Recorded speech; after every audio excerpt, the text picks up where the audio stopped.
These are my notes for my speech. All right, today I would like to persuade my audience to support Senate Bill 708, which is student testing and removing the requirement for testing in certain subjects and grades. So think back to when a time that you were in high school and you had to do all these standardized testing.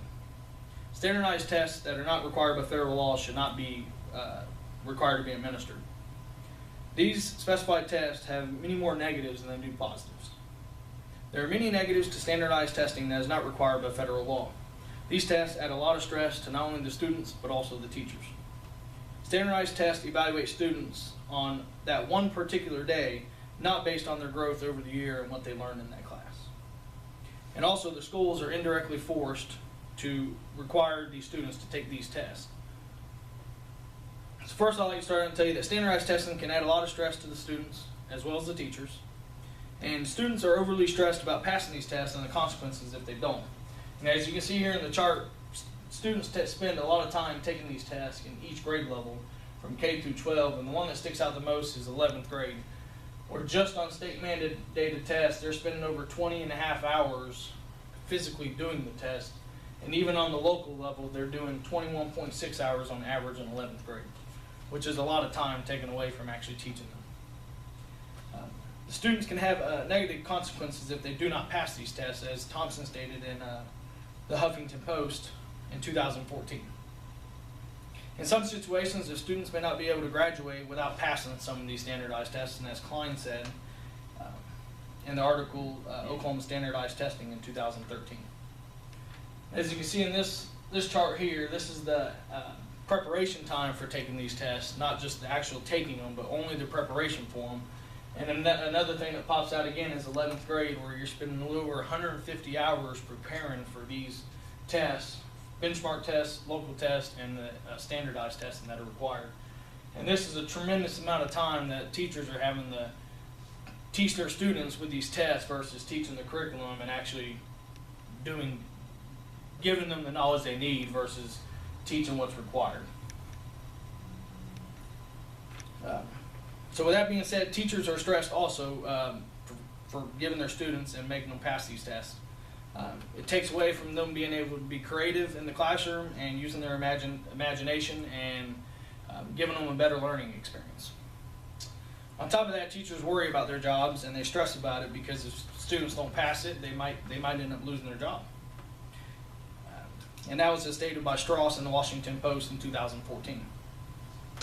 Now that I have shared with you information about why these standardized tests cause unnecessary stress for students and teachers, now I would like to tell you about how these tests only partially evaluate a student.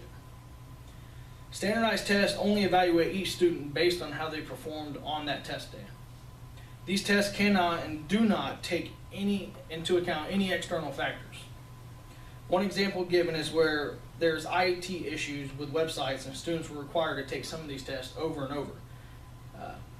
And that was as in Klein in the Huffington Post also stated in 2013. In that same article, Klein stated that students were left drained and were not able to perform to the best of their abilities. He also stated that there's 9,000 tests that were affected by that IT issue, and there's teacher groups that got together who wanted these tests to not even be counted towards their grading system. Also, students may not just test well, they just may not be good testers. They may have made 100 in the class, but when it comes down to test day, they might stress about it. They might have got in an argument with their parents. They might not have their mind in the right place, and you got your one shot to test. And the student score may change from day to day depending on the outside factors and their mental state. There's high stakes also for these tests, like graduation and stuff like that. And that's as fairtest.org stated called What's Wrong with Standardized Testing in 2012. Now that I have given you information about stress and these tests only partially evaluating these students, now I would like to inform you about why schools are indirectly forced to administer these tests. Schools are encouraged to follow a certain curriculum and are required to give standardized tests to receive some of their funding. Certain curriculum is being established that is geared towards every student. This curriculum doesn't allow for each child to learn differently and ignores individual needs, as Strauss stated in the Washington Post stated problems created by standardized testing in 2014. Also, there's a program that most of y'all probably heard of called No Child Left Behind. with No Child Left Behind, it's not making any advancement in their curriculum, and they may be doing more bad than good when getting children ready for college and even the real world. Also, in the No Child Left Behind, as Strauss stated in 2014, that these schools have to administer to 95% of their students, otherwise they don't receive the federal funding from No Child Left Behind program. Schools need them to grade good on standardized tests to receive some of that funding, and also teachers simply now teach the test in order to keep the test scores up so they can receive the funding versus teaching them the curriculum that they truly need. So in conclusion, standardized tests that are not required by federal law should not have to be administered in Oklahoma schools. There are several negatives that we spoke about today, and these tests add a lot of stress to the students and teachers, and they evaluate students on that particular day, like I stated, and not based on their growth or how much they truly learned throughout the year. And then also, schools were indirectly forced to administer these tests. Standardized tests cannot accurately measure what a person knows. This is why I think that any standardized testing that is not required by federal law should be taken out of the Oklahoma curriculum, as they are doing more bad than good.